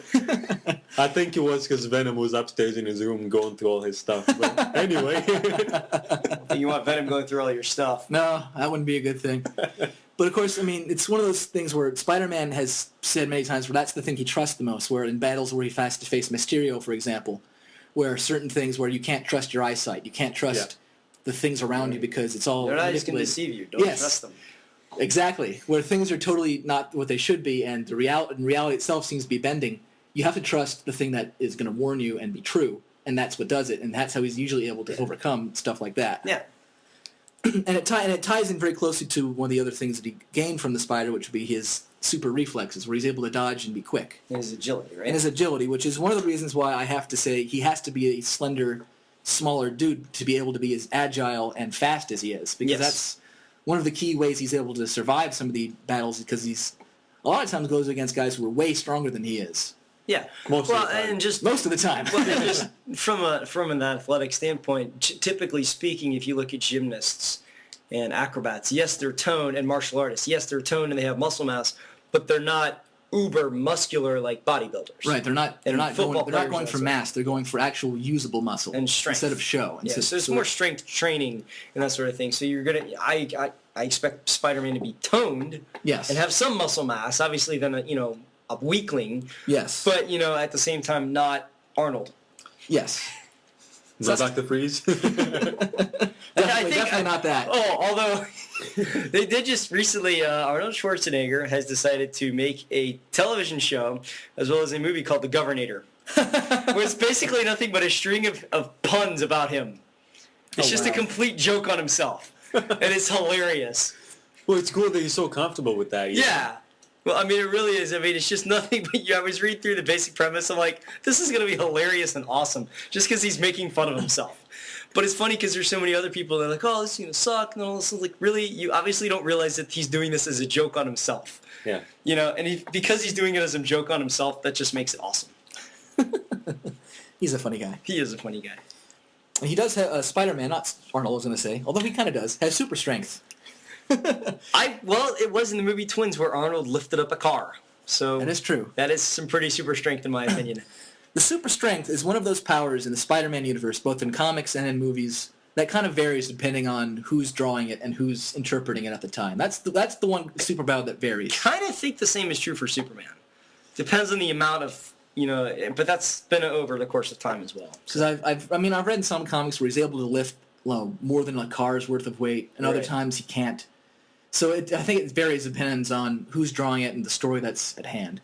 I think that's one thing they need to just for any superhero with super strength, they need to put a guideline. See exactly what is this superhero's bench limit. They do this for bodybuilders. Let's do it for superheroes as well. Yeah. How much can Spider-Man bench? That's going to be the question of the year. Right. Well, they could do that with every character except for the Hulk, I think. No, Hulk should have a limit too.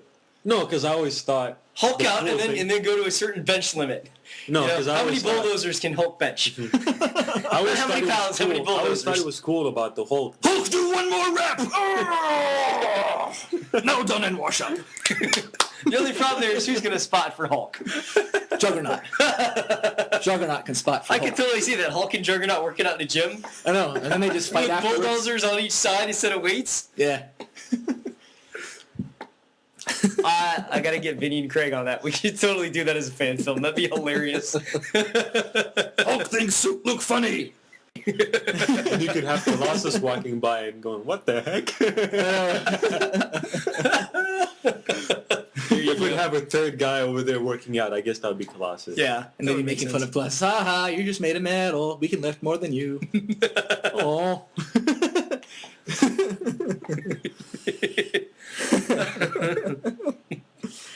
One thing that I didn't actually know about until recently, when actually doing this research, was I kind of knew about what they classify as super healing, not as they say in the League of Wolverine, where he does not have that instantaneous healing, Yeah. but he does heal faster than most people.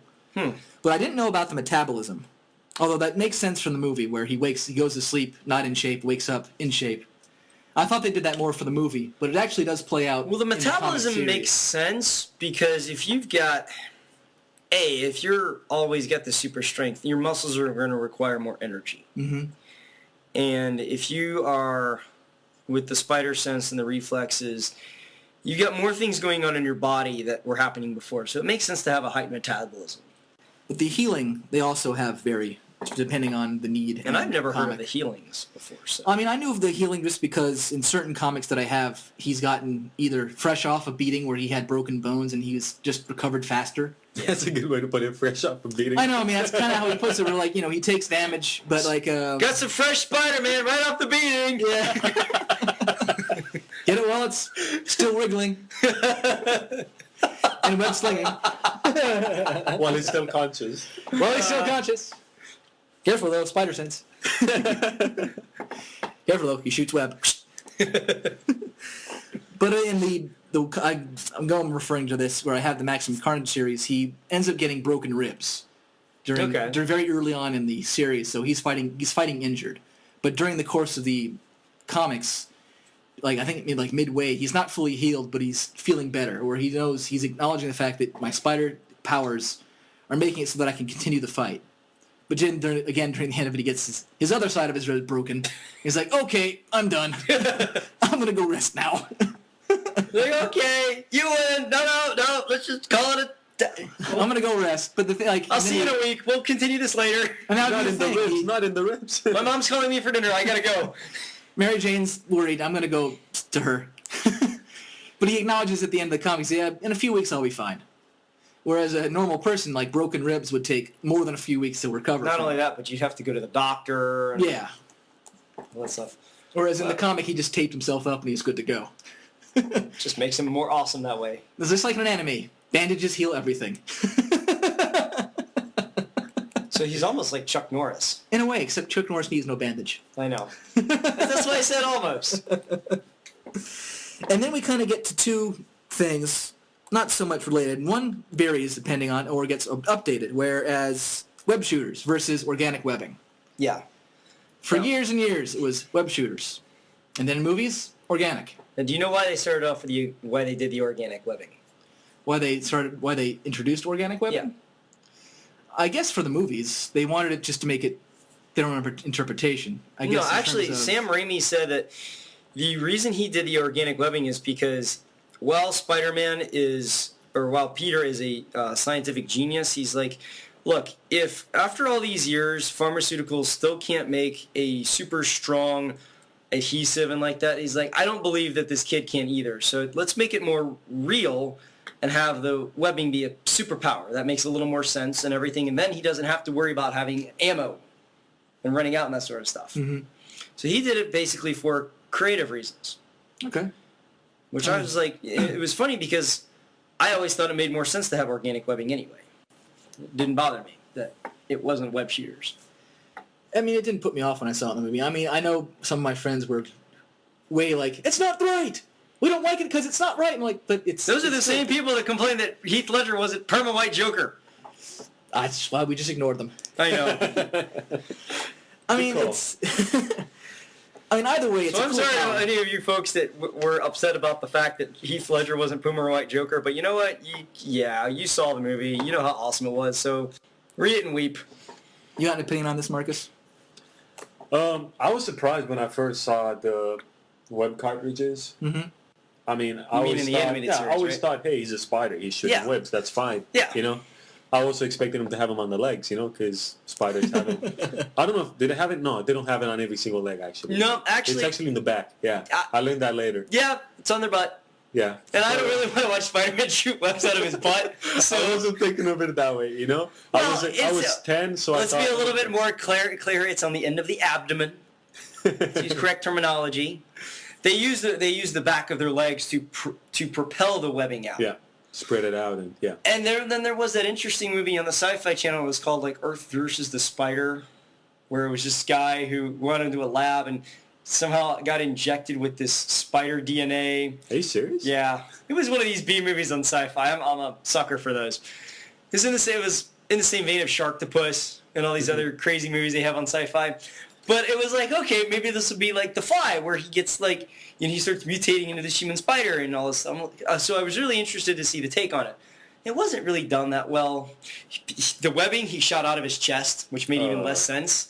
Because there was just this whole, yeah. What is he, a Spider-Man version of Iron Man? Unibeam webbing! Actually, it was. It was totally that. Because literally, he would have it like on his chest, and he would go like that and shoot the webbing out. Wow. It was totally stupid.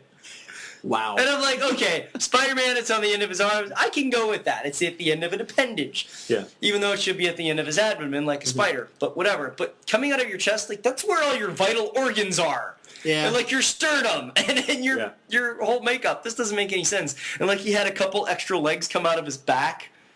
Which I'm like, no. Because one thing I did like about the late 80s version of The Fly starring Jeff Goldblum was it did actually do a good progression of the guy turning into this humanoid insect. Yeah. You know, where they showed how his body was literally mutating to have this exoskeleton. So I was hoping to see something else.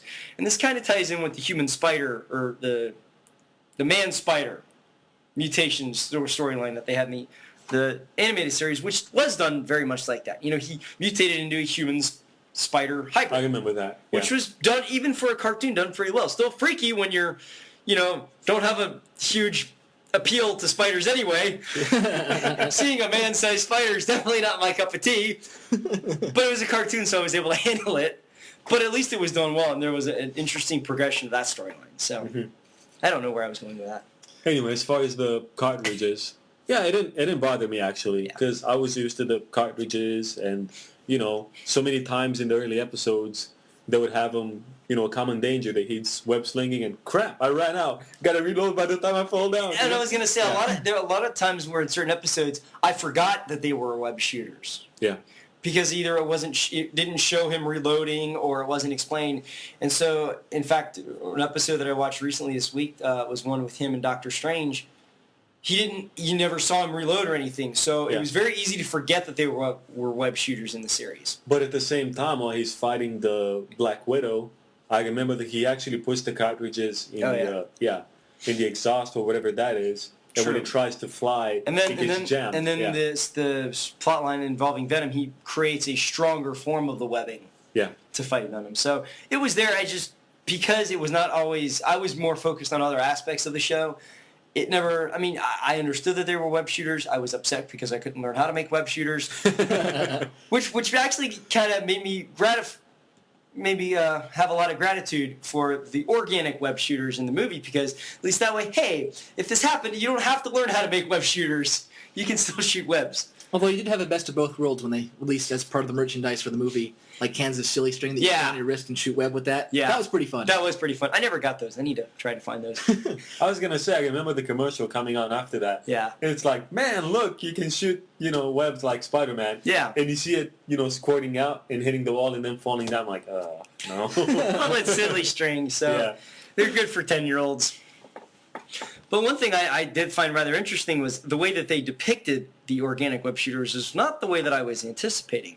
Because if you actually look at your wrist, and if you actually do the motion of the two fingers coming into your wrist, you notice that there is actually a certain twitch on your wrist. And I thought, okay, there is actually something going on inside your arm anatomically that would cause some sort of movement. Some sort of movement. It. Right. So this makes sense. So maybe with the organic, they're going to show a certain like two tubes, maybe imitating the spinnerets of the spider. Right. And when he does that motion, you'll see it shoot out. But then they just show, in that one shot, or the scene where he's in the cafeteria, and you just see like this goo. It looks like they just put some Elmer's glue on his wrist. I'm like, well, that's kind of cheesy. No, there was like a little bump.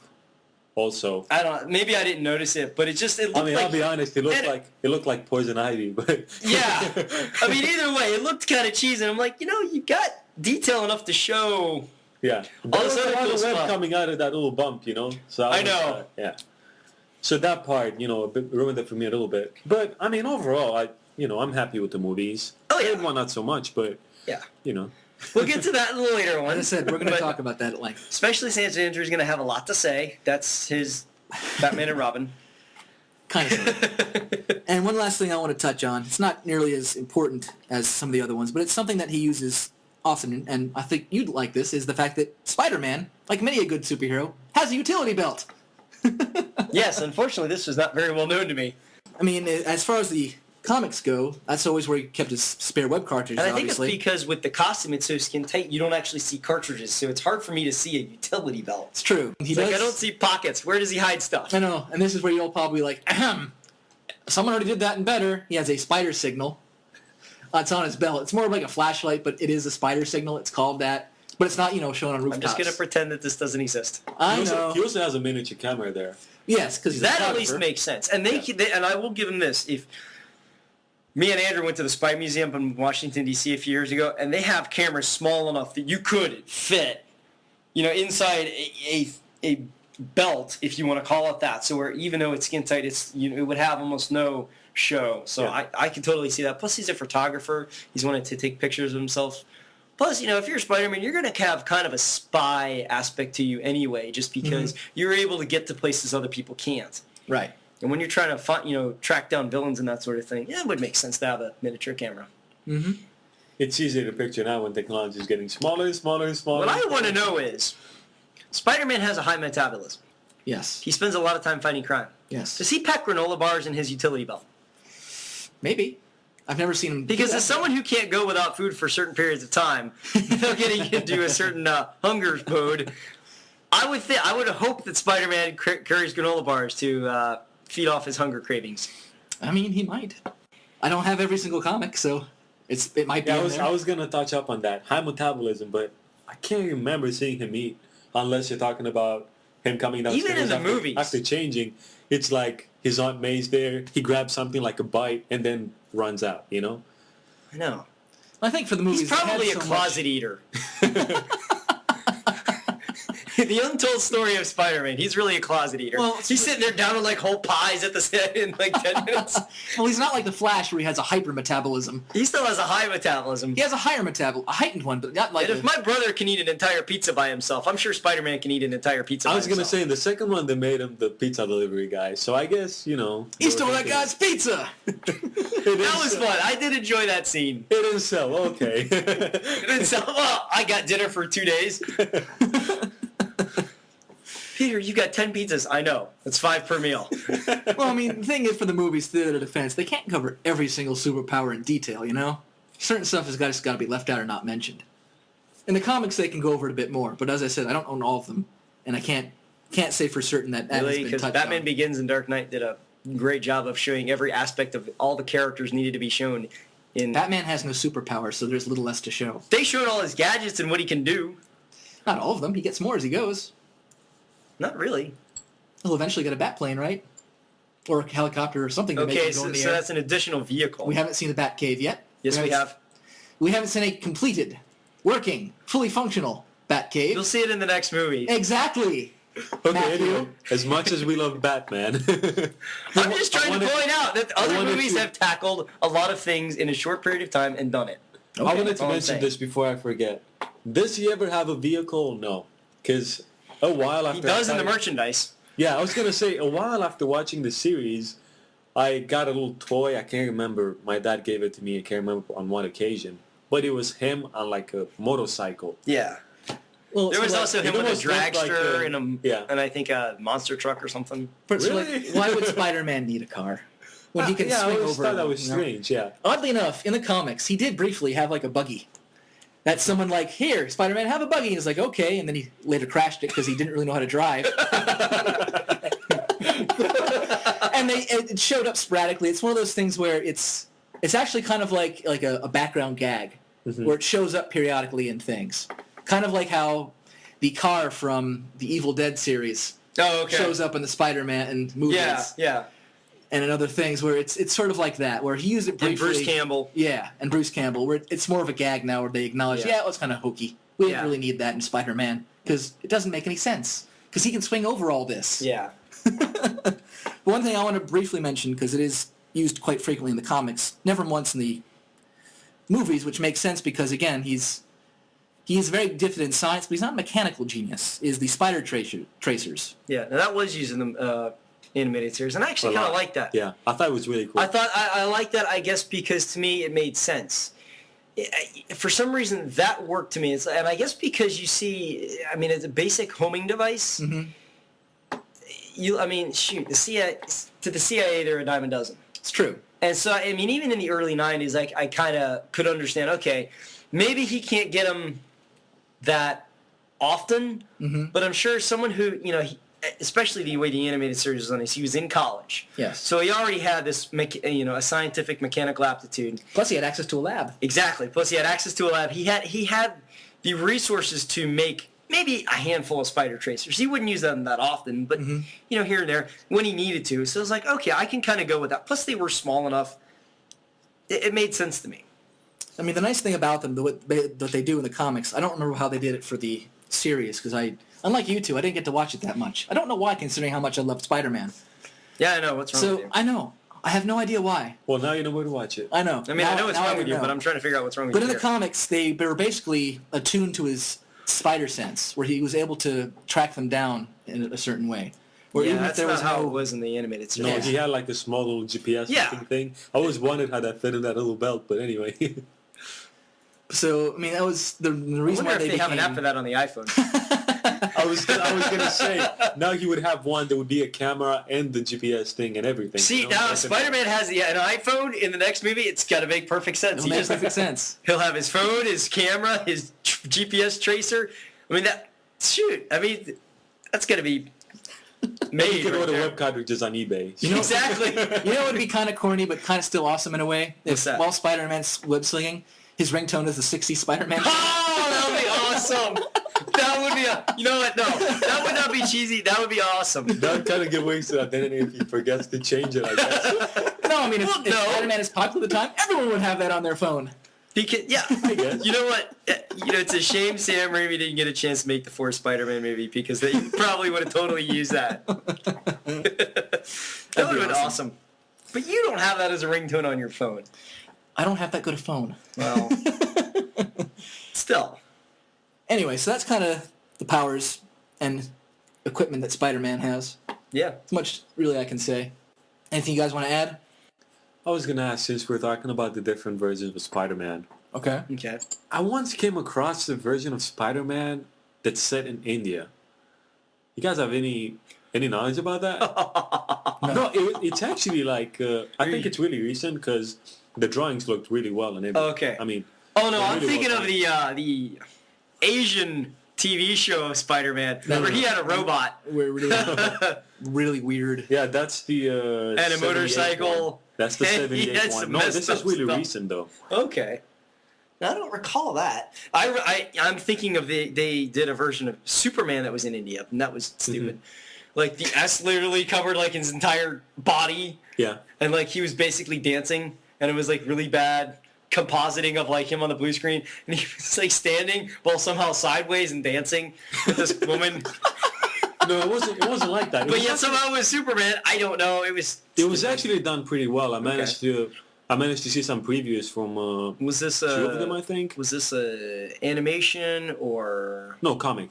comic? Okay. Comic Online. I saw a preview of it. Okay. I didn't get to see any of the villains to see how they transitioned. The costume looked pretty similar. I remember that. I mean, I guess I'll look it up and I'll mention it next time Okay. in part 2. But I always thought that was interesting. How they're making all these different versions of the character. So now there's more to enjoy, you know? Like if there's a Yeah. aspect they didn't like about it, now you get almost like a fresh slate for new Spider-Man. Right, and the nice thing is that I think that's kind of goes in line with Batman and Superman because when you take a character that people love and you make small changes, but you can modify it so that it still has the core aspects of the character. Then you have something that is you're always updating it and refreshing it, and then you can start adding in certain things that maybe somebody didn't think of, like the organic web shooters. Yeah. For some reason, I remember when in one of the interviews with Stan Lee about the first movie, he's like, "Why didn't I think of that? I love that idea. That makes total sense." And you're like, "Stan, you didn't think of that? What's wrong with you? That makes perfect sense to everybody else." So, I guess that's one of those things that old age caught up with them, you know? either way, I mean, I don't know, but it's the fact that at least having the creator of the character appreciate the additions and the changes. That kind of makes it feel good, Mm-hmm. And one thing I do want to reiterate that we talked about briefly once before was the fact that you kind of hinted at the fact that when they take something and they make changes and they make revisions is the fact that they do this and they also like reinvent and reintroduce the character to each new generation. Right. So that there's always something that people can latch onto for Spider-Man. And Spider-Man has pretty much been the one that they've really put out there. That's been in newspaper comics. It's been in various different comics. He's basically been in almost every single run of their other comic books. Like he's cameoed in X-Men and Avengers Yeah. and all these other things. So Spider-Man's in a lot of other series. He's been on TV. He's been on cartoons. He's been on movies. And, of course, merchandise everywhere because, he's that marketable. Kids love Spider-Man. So, I mean, and plus, like, Kids trapped in adult bodies love Spider-Man. it's true. So it's constantly being put out for different audiences. And they're also the character that, like, I think mentioned before where they address issues with. Like, that was the comic book series and character they decided to go with after the 9/11 incident, after 9/11. Yeah. Where they talked Really? about, where they had a series where they brought the issue because that was on everybody's mind. It was such a big, Well, not only that, but Such the a big original deal, you know? trailer for the Spider-Man movie utilized the Twin Towers. and then they had to take it out. You can't imagine why. But that was the one they dealt with that issues with because they felt since Spider-Man has always been in New York, Yeah. that was the character to do it with. Plus, it was Yeah. Spider-Man. That was the character people can latch on to Oh, the yeah. most. And I think it goes back to the costume, the fact that it covers all his body. It could be anybody. And it has that relatability factor just from the image. Come to think of it, I don't think there's another character out there that has that relatability just based on the image. I don't know. Iron Man.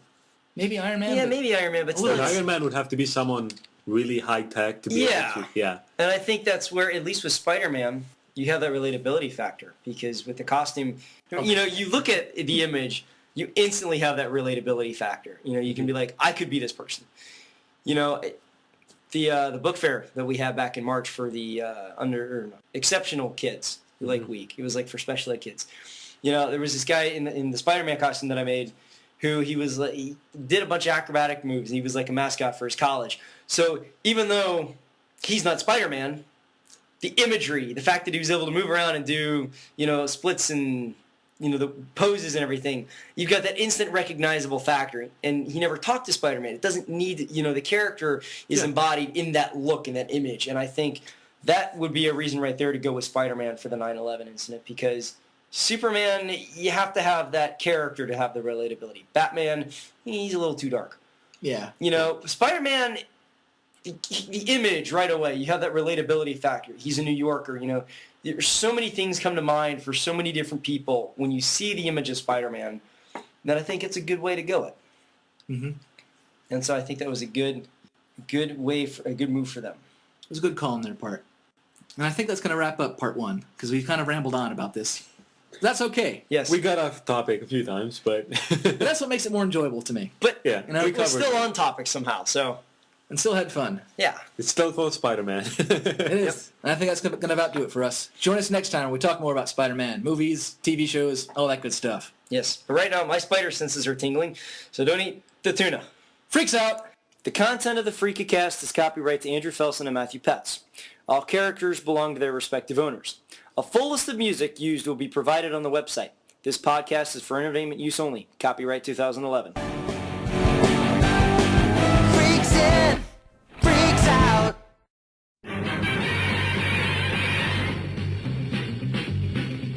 Spider-Man does whatever a spider can. Spins a web any size, catches thieves just like flies. Look out, here comes the Spider-Man. Is he strong? Listen, bud, he's got radioactive blood. Can he swing from a thread? Take a look overhead. Hey there goes the Spider-Man. In the chill of night, at the scene of a crime, like a streak of light, he arrives just in time. Spider-Man, Spider-Man, friendly neighborhood Spider-Man. Well conveyed, he's ignored. Action is his reward to him. Life is a great big hang up. Wherever there's a hang, you'll find a Spider-Man.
The content of the Freakacast is copyright to Andrew Felson and Matthew Puetz. All characters belong to their respective owners. A full list of music used will be provided on the website. This podcast is for entertainment use only. Copyright 2011.